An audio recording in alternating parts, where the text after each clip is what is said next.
Okay, so picture this. You're in the electronics aisle staring at this wall of giant black screens. One says 4K monitor, the other says 4K TV. They look pretty much identical, but their prices? Totally different worlds. So what's the deal? Which one should you actually buy? It's probably one of the biggest tech questions out there, and today we are going to settle this debate once and for all. Because here's the thing. The right answer has absolutely nothing to do with which one is better. Nope. It's all about you. How are you going to use it? Where are you going to be sitting? What do you care about most?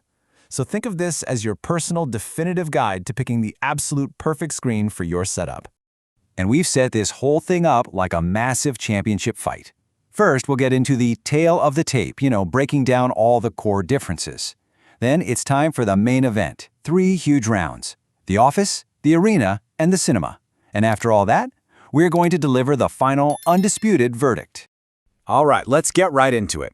Before these two contenders even think about touching gloves, we need to look at their stats. This is that tale of the tape I was talking about, the nitty-gritty technical breakdown that really shows you the fundamental DNA of a TV versus a monitor.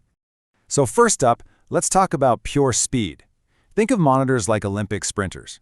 They're built for instant reaction. We're talking incredibly fast response times, like 1 to 5 milliseconds. What does that mean? It means motion is super crisp, with practically zero blur. Now TVs, they're more like marathon runners. They're a little slower, usually somewhere between 8 and 20 milliseconds, because their main job isn't instant reaction. It's all about processing that image to make it look beautiful and cinematic. Okay, next up is sharpness. And this all boils down to a little something called pixel density, or PPI. See, a monitor is designed for you to be sitting, like 2 feet away? So it has to pack its pixels in there super tight. That's how you get that razor-sharp text. A TV, on the other hand, even if it's also 4K, spreads those exact same pixels out over a much, much bigger screen. That looks great from your couch, but if you try to use it as a desktop display, it's going to look kind of blurry and just off. And this chart right here, it just perfectly lays out the core trade-off. At the end of the day, monitors are precision tools. They're built for a close-up, super responsive experience. TVs are all about being these big, immersive canvases designed to give you a gorgeous, processed image from way across the room. We're talking 2 screens with 2 totally different philosophies. And there's the bell for round 1, the office. This fight is all about your workday. We're talking emails, spreadsheets, lines of code, you name it. We are here to find the one true, undisputed champion of the desk. So the main conflict when it comes to productivity is pretty simple. Do you want that flawless, crisp text clarity you get from a monitor, or do you want the massive screen real estate that a TV offers? I know, it sounds like a really tempting trade-off, but trust me, when it comes to your eyes, one of these is way, way more important. Look, monitors are just purpose-built for that 9-to-5 grind. I'm talking about things like special anti-glare coatings to fight off annoying reflections, flicker-free tech that helps reduce eye strain, and of course, that high pixel density we just talked about. That last one is absolutely critical if you want to read text all day without your eyes getting tired. On top of all that, you get handy office features and the freedom to create those awesome multi-screen setups. And you see this story play out on forums like Reddit all the time, right? Somebody tries to use a big TV as their monitor to save a few bucks. But that sneaky, subtle fuzziness on the text, it just becomes a huge source of eye strain. It might not seem like a big deal at first, but believe me, your eyes definitely notice the difference after a few hours. And that's it. It's a first-round knockout. For any kind of focused, text-heavy work, the monitor is the clear, decisive winner. It is simply the right tool for the job. This fight, it wasn't even close. But let's head to our next bout. It's time for round 2, the arena. Now we're entering the demanding, high-stakes world of gaming, where literally a single frame, a single millisecond of lag can be the difference between victory and defeat. Okay, now this matchup, this one is way tighter. It's a real clash of titans. On one side, you've got the monitor's raw, lightning-fast speed, and on the other, you have the TV's absolutely jaw-dropping visuals, all thanks to its incredible high dynamic range, or HDR. So here's the deal. For competitive gaming, it really all comes down to this number, 1 millisecond. That's the kind of almost instant response time you get with the best gaming monitors. It creates this perfect one-to-one connection between what your hands are doing and what you see on screen. It just kills lag and motion blur. If you're playing a fast-paced shooter, that is a real, tangible advantage.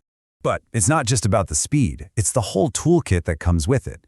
Gaming monitors give you those ultra-high refresh rates for that buttery smooth motion, you get adaptive sync technology to get rid of that ugly screen tearing, and you even have options for these unique ultra-wide formats that give you a huge field of view, something you just don't really find on TVs. So when we're talking about the competitive arena, the crown has to go to the monitor. When it's all about twitch reflexes and pure, unadulterated responsiveness, the monitor just delivers a level of performance that even the absolute best gaming TVs can't quite match. But hold on, this fight is far from over. It is time for the main event. Welcome to round 3, the cinema. We are leaving the desk behind, we're heading to the couch, and we are diving headfirst into the ultimate movie and entertainment experience. And, well, in this round, the tables have officially turned. The battle now is between a TV's absolutely spectacular peak brightness, which is really the secret sauce for incredible HDR, and a monitor's super fine detail, which honestly becomes pretty much irrelevant when you're sitting 10 feet away. Okay, check this out, because this is where you see the raw power difference. Nits is just a way to measure brightness. A really good gaming monitor might hit, say, 400 nits. That's pretty bright. But a high-end TV, it can blast out over 1,500 nits. That huge, massive gap is exactly what allows a TV to make things like sunlight or fire or big explosions in a movie look so incredibly, unbelievably bright and real.